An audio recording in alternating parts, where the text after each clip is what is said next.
How's it? So, you have just bear witnessed, to chest and triceps. Very nice.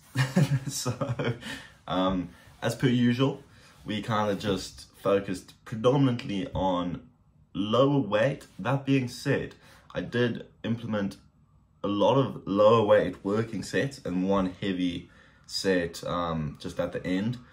Because, you know, why the hell not? I want to make sure I still have a little bit of, you know, strength behind me. So I did a little bit of strength in there as well. You know, honestly, it was a nice mix between what I normally do. Like, everyone seems to always go, you know, far right or far left. Why can't we just chill? Chill in the middle. So that's what I did, essentially, is chilled in the middle. I did some really focusing on the squeeze and slow tensioned reps with light weight, and then I also did some heavier reps, just more kind of bruting them out, just kind of, you know, fiddle and fix, you know. That doesn't make sense, but you get what I'm saying. So we started off with a little bit of chest press, which was grand. You know, we kind of did what I just said. Then we went on to, I think it was just standard tricep extensions with a bar, just so we could kind of go heavyish. I just warmed my triceps up quite a bit as well, which was nice. Same with chest. I just warmed everything up very well before I actually got into the working sets, because I've spoken about it before, but I don't think a lot of people realize that not warming up hinders your lifts, as well as like makes injuries more like probable, and you don't want that. So warm up, and also you get a good pump from warming up. So whatever, warmed up, did my sets, then we went on to incline dumbbell flies. By far my favorite chest movement. Really good, you know, just that really like long tension pull and stretch, and then squeeze back up, kind of put your elbows together, really squeezes it. Then we went on to cable press, I guess you would call it, and the close-up one just for lower chest. Also good, not too heavy, just really focusing on the tensioning, squeezing, repping. And then finally we did a little bit more triceps, and that was that. Did a little bit of posing. Pump was looking immaculate as usual. I can't complain with a chest and tricep pump. I need to work on my posing though. It's kind of why I'm also looking forward to going back home over the summer. Is one of my best friend. He's a bodybuilder and he knows how to pose, and he said he'll teach me. So fingers crossed. Fingers crossed. We're gonna be looking a lot better. So while I was at gym, I was kind of, you know, doing my reps, you know, thinking, which I don't do very often. So it was a nice change. And I kind of like had this thought. I was like, there's this fellow, okay? This fellow was in my head, but it wasn't like, I think everyone can agree, like any bloke can pretty much agree with this, as they like make up situations in their head. And it's like, you know, dude, you know, walks over, finishes his set, bumps into you mid-set, and you're like, what the fuck, dude? And then he's like, what the fuck, bro? And then like haymakers at you, and you like duck, weave, uppercut, you know, and you're the hero. Now, that's obviously never going to happen, but what I was thinking was kind of the thought process behind that.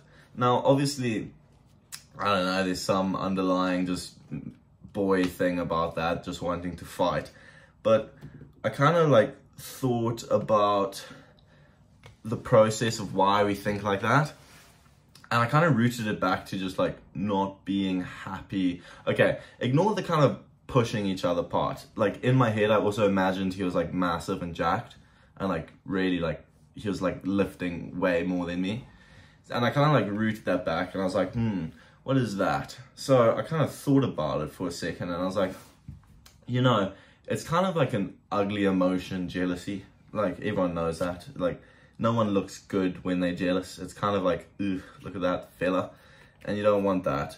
It's also just got no good in this world comes from jealousy. Let's be completely honest.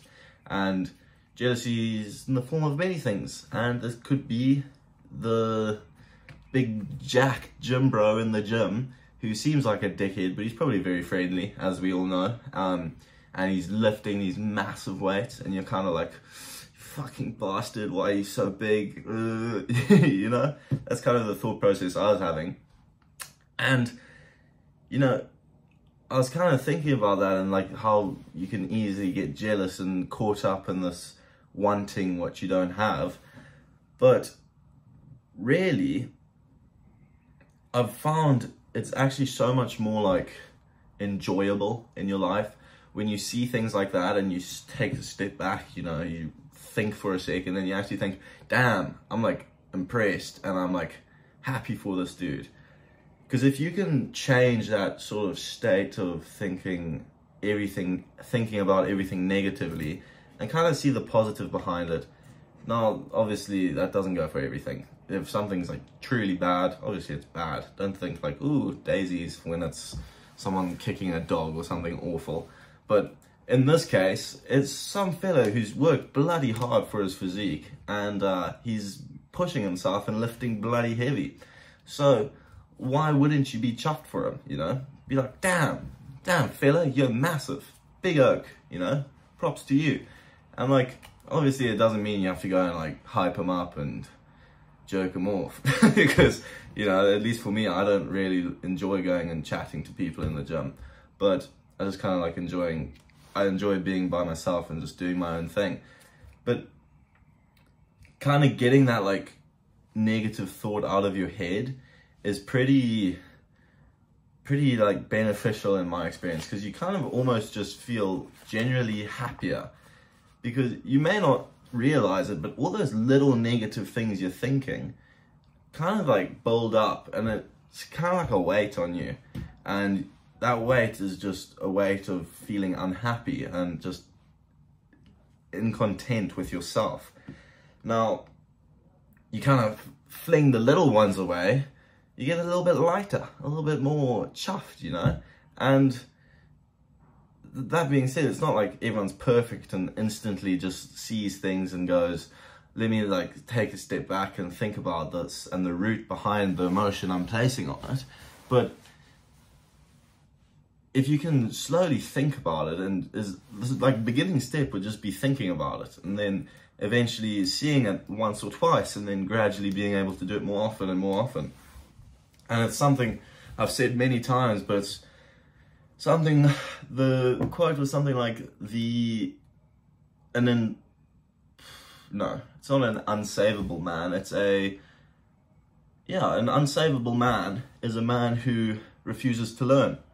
And that would go under refusing to learn, is refusing to learn that not everything has a negative emotion behind it because it is a negative emotion. It's purely based on your perspective on things. And your perspective on things can be changed like that, which is brilliant. Like, I know this is also probably another big one that people don't really think about, is first impressions on people. And at gym, again, it's massive, the first impressions you have on people. And like, because at gym, lots of people are kind of just, you know, resting face, just doing their thing, kind of keeping their head down, and you can kind of get bad vibes off people. But if you kind of just push that aside and just look at everyone the same and just as a human and nothing really else behind it, you'll be surprised how more approachable you feel and like just good you feel. I don't know, it's kind of an interesting little thing I've been thinking about and trying to implement into my life.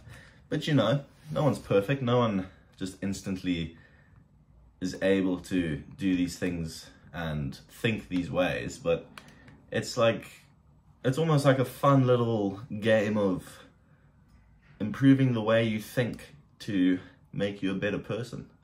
But not necessarily a better person, I don't know. That's too philosophical now. But anyway, I hope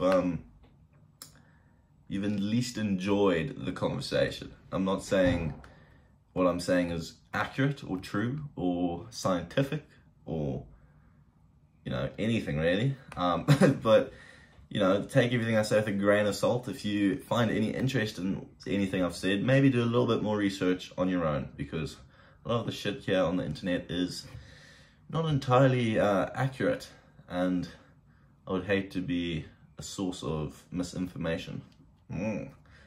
So, you know, stay safe out there. You know, the internet's scary, but yeah, I hope you can at least implement a tiny bit into your lives. And thanks for watching. We'll see you tomorrow.